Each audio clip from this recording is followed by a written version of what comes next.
History: Portuguese Timor. The island of Timor is currently divided in two parts. The west is part of the Republic of Indonesia with provincial capital in Kupang, while the east, whose capital is Dili since its independence, had been a Portuguese territory since the 16th century. When the first traders and missionaries reached the coast of Timor in 1515, the island was organized in small states, ruled by two kingdoms, Sorbian and Belos, who practiced animism. Islam, a religion that is still prevalent in Indonesia, has never reached Timor. Even Buddhism, extensively practiced in Java, especially in the 13th century, did not prevail.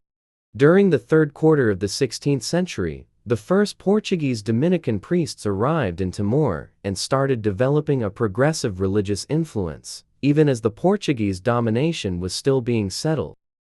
Culture developed in an opposite direction to that of today's Indonesian islands of Java and Sumatra, and of the coasts of Kalimantan and Sulawesi, where Islam was the dominant religion. In 1651, the Dutch invaded Kupang in the western end of the island of Timor, and took control of half of its territory. In 1859, the Dutch concluded a treaty with Portugal to determine the border between the Portuguese Timor present-day Timor-Leste and the Dutch Timor Western Timor. Upon Indonesian independence in 1945, Western Timor was integrated into its territory.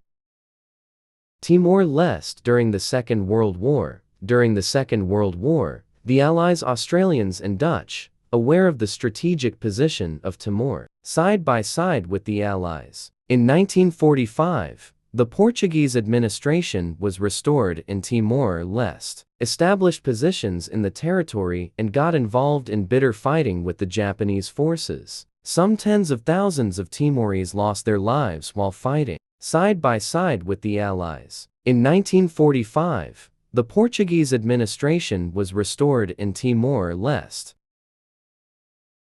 Right to self-determination. Between 1945 and June 1974, the Indonesian government, in compliance with international law, affirmed at the United Nations and to the outside world that it had no territorial ambitions towards East Timor. Based on Resolution 1514-XV from December 14, 1960, Timor-Leste was considered by the United Nations a non-autonomous territory under Portuguese administration. From 1962 until 1973, the UN General Assembly approved successive resolutions recognizing Timor-Leste's right to self-determination, as well as of the other two existing Portuguese colonies. In Portugal, Salazar's regime and, afterward, Marcelo Caetano's refused to recognize that right, stating that Timor-Leste was a Portuguese province equal to any other. Revolution in Portugal.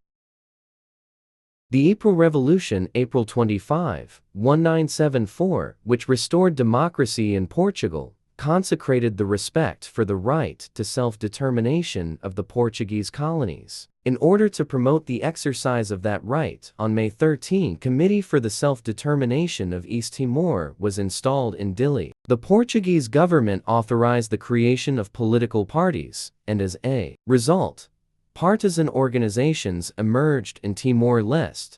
The Timorese Democratic Union called for Timor's integration in a Portuguese-speaking community, and the Apoditi Popular Democratic Association of Timor suggested integration with autonomy within the Indonesian community. Timor-Leste's decolonization. In 1975, with the dissolution of the Portuguese colonial empire, local liberation movements increased. In May 1975, the authorities in Lisbon presented a project to the main Timorese parties and, after hearing them, a law was published on July 11 that foresaw the nomination of a Portuguese High Commissioner. This same law expected the election of a People's Assembly in October of the same year. In order to establish a political status, the diploma foresaw a 3-year transitional period.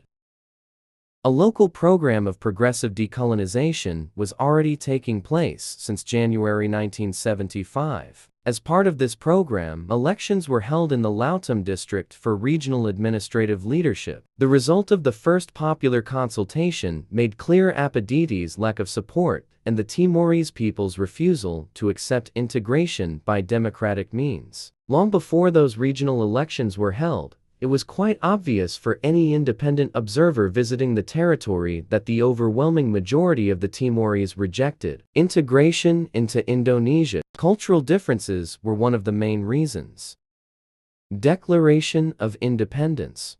On November 28, 1975, Fredolin, together with the Prime Minister Xavier do Amaral, unilaterally declared the independence of Timor-Leste. Nicolau Lobato, who later became the first leader of the armed resistance, was appointed as the prime minister of the new independent country. The Declaration of Independence led to a civil war. On the pretext of protecting its citizens in Timorese territory, Indonesia invaded the eastern part of the island and declared the island as its 27th province. Renaming it Timor. Indonesia was given the tacit support of the American government, which saw Fredolin as a Marxist organization. Timorese resistance.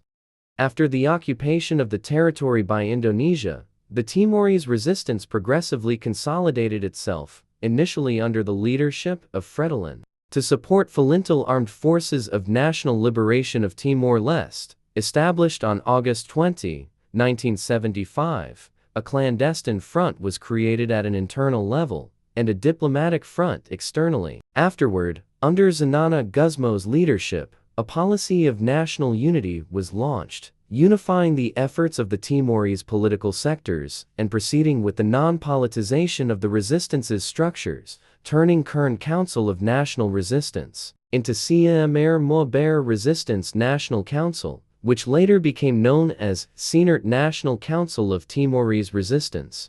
The latter lead the process until Timor-Leste's independence, already under the auspices of the United Nations. For more information on the Timorese resistance, visit the website of Amt East Timorese Resistance Archive and Museum Amtimor. About one-third of the country's population, more than 250,000 people, died during the war. The Portuguese language was forbidden, and the use of Tetin was discouraged by the pro-Indonesia government by strongly criticizing the press. The same government also limited the access of international observers to the territory until the forced resignation of Suharto in 1998.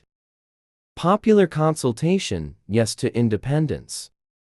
In 1996, Jose Ramos Horta and the Bishop of Dili D. Ximenes Bello were awarded the Nobel Peace Prize for their dedication to the defense of human rights and independence of Timor-Leste. In 1998, with Suharto's resignation and the end of the Indonesian economic miracle, B.J. Habibie was immediately sworn in as president. He later announced that he was willing to hold a referendum on autonomy with integration into Indonesia or independence for East Timor. The referendum took place on August 30, 1999, with the participation of more than 90%. 785% of the East Timorese favored independence and rejected the autonomy suggested by Indonesia.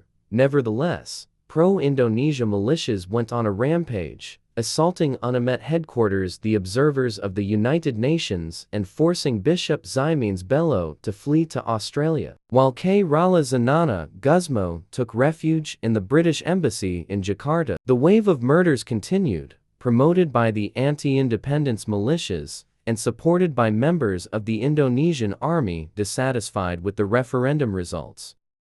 International solidarity. The images stirred protests all over the world, at Indonesian, US, and British embassies, and even at the United Nations, demanding a hasty intervention to put an end to the murders. There had never been so many popular demonstrations in Portugal, from the north to the south, since April 25, 1974. For the first time, the internet was strongly used for broadcasting pro-Timor campaigns and encouraging a harsh intervention of the United Nations. Finally, on September 18, one contingency force of Blue Berets, an international military force, was deployed to East Timor, consisting initially of 2,500 men, later extended to 8,000, including Australians, British, French, Italians, Malaysians, North Americans, Brazilians, and Argentinians, among others. The peacekeeping mission, led by Brazilian-esque Gaio Vieira de Mello, aimed at disarming the militias and supporting the transition process and the country's reconstruction. Restoration of independence. Portugal and many other countries organized campaigns in order to collect donations, provisions, and books. The situation was slowly taken under control with the progressive disarming of the militias and the beginning of the reconstruction of houses, schools, and other infrastructures. Zanana Gusmo returned to the country, as well as other Timorese who had gone into exile, including many with university education. Elections were held for a constituent assembly that became responsible for drafting Timor-Leste's constitution. This document came into force on May 20, 2002. On the same day, the country was given its sovereignty. This day is now known as Restoration of Independence Day. Finally, thank you very much for hearing a brief account from me to all of us for supporting East Timor-Leste forward. And don't forget to subscribe me a YouTube channel so that friends can listen to the history of other countries.